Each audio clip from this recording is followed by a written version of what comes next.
Shri Radhe everyone, welcome to my YouTube channel. मैं आ गई हूँ आपकी अपनी फेवरेट स्टोरी पॉकेट में आसमान का आज का एपिसोड लेके।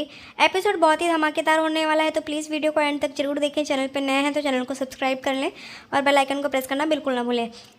एपिसोड की शुरुआत में हम देखते हैं कि यहाँ पे जो मिस्टर भट्ट होते हैं वो अपनी दलील पेश करने के लिए स्टार्ट कर देते हैं, जहाँ पे हम देखते हैं कि वो रानी के ऊपर इल्ज़ाम लगाते हैं कि वो एक अच्छी माँ नहीं है, उन्होंने बहुत ही लापरवाही की, वो अपनी बच्ची को लेके सीरियस नहीं रहती हैं, वो बहुत ही केयरलेसली हर चीज़ को किए हैं। तभी यहाँ पे हम देखते हैं कि वो अपनी पहली विटनेस जो है वो आई को बुलाते हैं कटघरे में कि उन्होंने ही उनका रानी की डिलीवरी करवाई थी। तो यहाँ पे हम देखते हैं कि जैसे ही वो आई आती है तो आई को बोलती है कि आई आप कुछ भी डरना मत, आप जो भी है वो सही सही बताना। तो आई जो होती है वो उसे सच बताती है कि ये किस तरीके से हमें मुंबई में मिली थी और ये मंदिर में हमें मिलाया था। भगवान जिसका खून का रिश्ता नहीं होता है उसे इस तरीके से हमें मंदिर पे मिलाया था पहली बार। और इस तरीके से वो सुनती है, सब लोग सुनते हैं तो सब शॉक्ड रह जाते हैं। और यहाँ जो दिग्विजय होता है उसकी आंखों में आंसू आ जाता है कि किस तरीके से उसने खुद सारे इंस्ट्रक्शंस दिए थे और जिसे फॉलो करके आई ने ध्वनि को जन्म दिया था। तो यहाँ पे हम देखते हैं कि ये सब सुन के जो मिस्टर भट्ट होते हैं वो और बहुत ऑफेंड हो जाते हैं, मतलब वो उस चीज़ को और खींचने लगते हैं कि आप देख सकती हैं साहिबा की ये किस तरीके से इतनी केयरलेस होके उन्होंने ऐसे इंस्ट्रक्शंस को दिया और जिस तरीके से अपने बच्चे को जन्म दिया। तभी यहाँ पे जो आई होती है वो बोलती है कि नहीं साहब, रानी बिल्कुल भी अपनी बेटी को लेके लापरवाही नहीं करती है, वो बहुत ही समझदार और बहुत ही अच्छे से उसका ध्यान रखती है और वो बहुत ही केयर करती है अपनी बेटी का। पर यहाँ पे जो मिस्टर भट्ट होते हैं वो उसे बार बार मैनिपुलेट करने लगते हैं और बार बार इस तरीके से बात करते रहते हैं कि जिसकी वजह से रानी को गुस्सा आता है। रानी जो होती है वो ऑब्जेक्शन करने ही जाती है, तभी उसके पापा रोक लेते हैं। और यहाँ पे हम देखते हैं कि जो रानी है वो आई को बोलती है कि कोई बात नहीं आई, आपने सही बोला जो भी बोला। तभी यहाँ पे मिस्टर शर्मा जो होते हैं वो बोलते हैं कि आप इस तरीके से ये गलत इल्ज़ाम लगाया जा रहा है। तभी जो मिस्टर शर्मा होते हैं वो अपनी क्लाइंट रानी को वहाँ पे कटघरे में बुलाते हैं। तो वो पूछते हैं कि आप क्या ये सच है कि आपने ही अपना इंस्ट्रक्शंस देख के ही अपनी बेटी का जन्म करवाया था? तो ये कैसे हुआ, ये कैसे पॉसिबल है? आपको किस तरीके से आपने एक ही साल में अपनी स्टडी छोड़ दी थी, तो कैसे आपने ये मैनेज किया?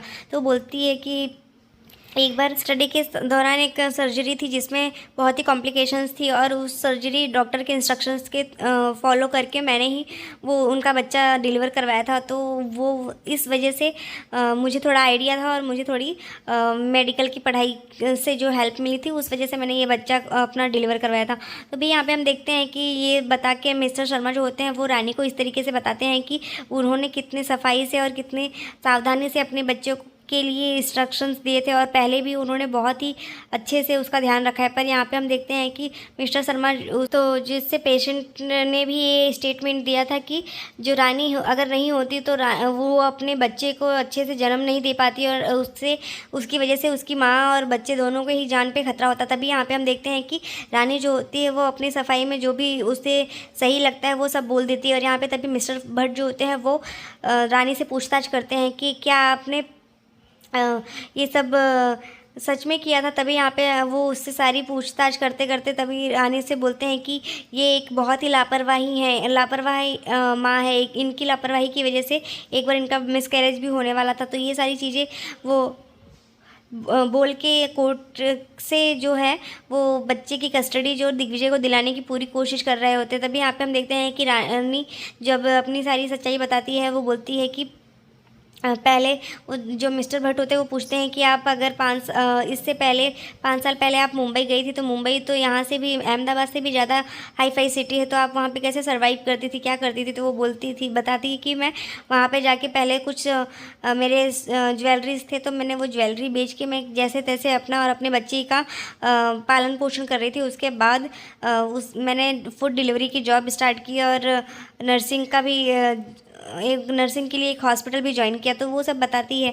और फिर उसके बाद वो बोलती है कि आई जो होती थी वो उनके घर में हम रहते थे, उनका 10 बाई 10 का कमरा था। तो वो बोलती है कि तुम इतने से कमरे में और इतनी फूड महंगाई में तुम कैसे रह सकती थी? तो और फिर वो पूछती थी कि आई क्या करती थी? तो वो बोलती थी कि वो फूल बेचती थी और उससे ही 4-5 हज़ार रुपये की सैलरी आ जाती थी उनकी। तभी यहाँ पे हम देखते हैं कि वो सारे पूछताछ करते तो जो अनीशा होती है वो ये सोचती है कि क्या ज़रूरत थी मुझे मिस्टर भट्ट को ये केस देने के लिए। अगर ये नहीं दी होती तो शायद ये अब तो ये पूरी कोशिश कर रही हैं कि इनकी कस्टडी दिग्विजय को ही मिले, ध्वनि की कस्टडी। तभी वो उससे पूछते हैं कि आप वहाँ पे किसके बच्चे कौन से स्कूल में बच्चों को पढ़ाती थी। तो वो बोलती थी कि मैं गवर्नमेंट में पढ़ाती थी। तभी यहाँ पे वो बोलती है कि यहाँ पे आके मैंने प्राइवेट स्कूल में नाम लिखवा दिया। तो वो बोलते हैं कि हाँ हाँ, अभी आप यहाँ पे आके इसलिए लिखवा दिया क्योंकि अब आप दिग्विजय के पैसे से उसे पढ़ा रही है। तो वो बोलती है कि आपके घर पे बच्चे हैं। तो वो बोलता है कि हाँ। तो वो बोलती है कि इस हिसाब से तो आपके बच्चों की फ़ीस जो है वो अनिशा भी भरती होगी क्योंकि आप उसके लिए ही केस लड़ते हैं। तो वो बोलता है कि ये तो मेरी मेहनत की कमाई है, मैं खुद से कमाता हूँ, उस चीज़ का फ़ीस लेता हूँ। तो वो बोलती है कि सेम, मैं उनके हॉस्पिटल में अगर काम कर रही हूँ तो उनसे मैं अपनी मेहनत की कमाई ले रही हूँ, ना कि मैं उनकी एहसान में दबी हुई हूँ।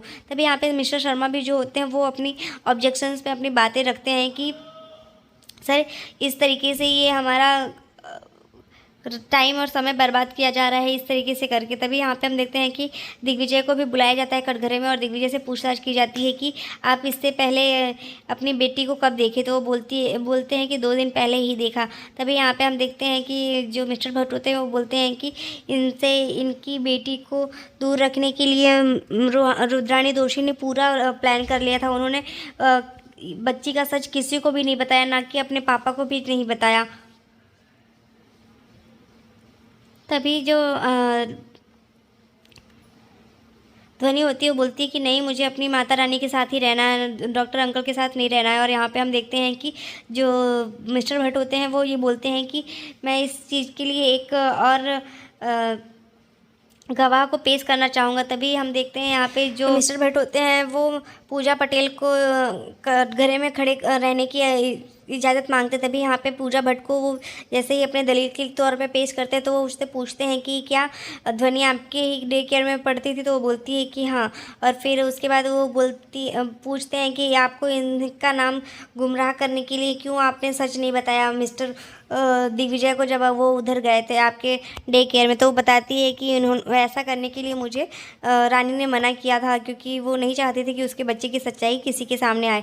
और ये सब सुन के तभी जो मिस्टर भट्ट होते हैं उनको ऐसा एक और जरिया मिल जाता है इस चीज़ को साबित करने का कि वो कितनी गलत हैं। वो अपने बच्ची को अपने ही पिता से दूर रख रही थी इतने समय से। और यहाँ पे हम देखते हैं कि पूजा जो होती है वो सच सच बता देती है कि रानी की कहने की वजह से उसने ऐसा झूठ बोला था।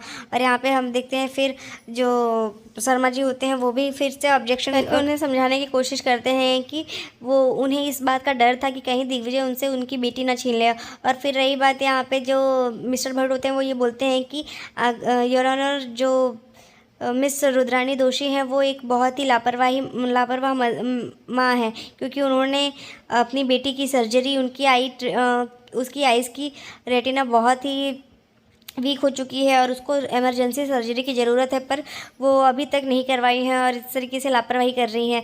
तभी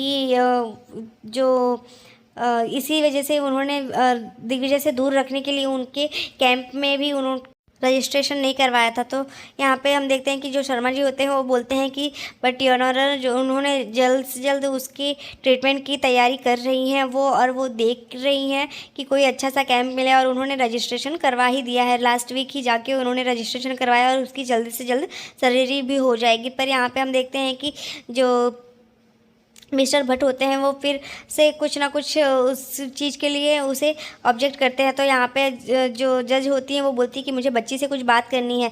तो रुद्राणी दोषी जो होती हैं वो बच्ची को समझाती हैं कि ध्वनि को समझाती है कि देखो बेटा, जैसे टीचर्स क्वेश्चन करते हैं वैसे ही आपसे क्वेश्चन किया जाएगा, तो आप बिल्कुल भी डरना मत, जो सच है वो जवाब दे देना। तभी यहाँ पे मिस्टर भट्ट बोलते हैं कि ये देखिए डॉक्टर ये देखिए योर ऑनर जो रुद्राणी जी हैं वो अपनी बच्ची को मैनिपुलेट कर रही है। तो वो बोलती है कि मिस्टर भट्ट, मैं अगर मैनिपुलेट करना हो तो मैं घर से करके लाती, यहाँ पे नहीं। तभी यहाँ पे जो जज होती हैं वो ध्वनि से सवाल पूछती है, तो वो बोलती है कि मुझे अपनी माता रानी के साथ ही रहना, वो मेरा बहुत ध्यान रखती है, उन्होंने मुझसे पिंकी प्रॉमिस भी किया है और वो मेरे साथ ही रहेंगी, उन्होंने बोला है ऐसा। और फिर उसके बाद वो बहुत कुछ बताती है कि वो मेरा टिफ़िन लंच सब बॉक्स सब पैक करती थी, फिर मुझे स्कूल भी छोड़ने जाती थी, स्कूल से लेने भी आती थी और कॉल भी करती थी और मुझे बोलती थी कि तुमने होमवर्क किया, लंच किया और आई को ज़्यादा परेशान तो नहीं किया ना। तो ये सब चीज़ें पूछती थी, तो ये सब बोलते हुए ध्वनि जो होती है वो बहुत रोती रहती है। और यहाँ पे हम देखते हैं कि जो जज होती हैं वो इस नतीजे पे पहुँचती हैं कि बच्ची जो है वो अपनी पेरेंट मतलब ध्वनि जो है वो रानी से बहुत ही अटैच्ड है, तो इस वजह से और माँ के केयर के लिए और वो बहुत ही अच्छी माँ है, उन्होंने ये साबित किया क्योंकि बच्ची से बात करने के बाद ये पता चला है। और यहाँ पे ध्वनि जो होती है वो बार बार बोलती है कि दिग्विजय के साथ वो नहीं रहना चाहती है, मुझे डॉक्टर अंकल के घर नहीं रहना है। तो जो जज होती हैं वो ये फैसला लेती हैं कि अभी बच्ची की कंडीशन देख के और उनकी आँख की ऑपरेशन और सर्जरी जो बाकी है, तो उसकी वजह से उसका ध्यान जो है वो ध्वनि का ध्यान तो उसकी माँ ही अच्छे से रखती है, पर उसके लिए भी दोनों बच्ची को हम किसी सेपरेट को नहीं दे सकते हैं, तो इसीलिए बच्ची को दोनों के साथ ही रहना पड़ेगा। तो इस वजह से रुद्रानी दोषी को अब गांधी फैमिली में जाके उसके साथ बच्ची की सर्जरी तक रहना पड़ेगा साथ में। तो ये सुन के जो रानी और दिग्विजय है दोनों शॉक्ड रह जाते हैं। तो यहाँ पे हम देखते हैं कि जो डॉक्टर दिग्विजय होते हैं वो ये सोच के हैरान हो जाते हैं और यहाँ पे अनीशा को इस बात का बहुत ही शौक लग जाता है कि अब ये रानी हमारे साथ ही रहेगी। तभी यहाँ पे हम देखते हैं कि जो जज होती है वो बोलती हैं कि फिर 1 महीने के बाद ये केस जो है वापस से रीओपन होगा, जब उसकी सर्जरी हो जाएगी उसके बाद ये आखिरी फैसला होगा। तभी आज के एपिसोड में बस इतना ही है फ्रेंड्स, मिलते हैं नेक्स्ट एपिसोड में जहां हम देखेंगे कि जो रुद्रानी दोषी है वो गांधी कुंज में आ जाएगी और वहाँ पे वो लोग उसका वेलकम करेंगे। तभी यहाँ पे जैसे ही ध्वनि के बाद रुद्रानी को देखते हैं तो पूरा परिवार शॉक रह जाता है कि ये क्या, ये भी साथ में आएगी। तो दिग्विजय को बोलती है कि ये नहीं, ये हो सकता, तो वो बोलती है नहीं माँ, ये साथ में रहेगी। तो आज के एपिसोड में बस इतना ही है।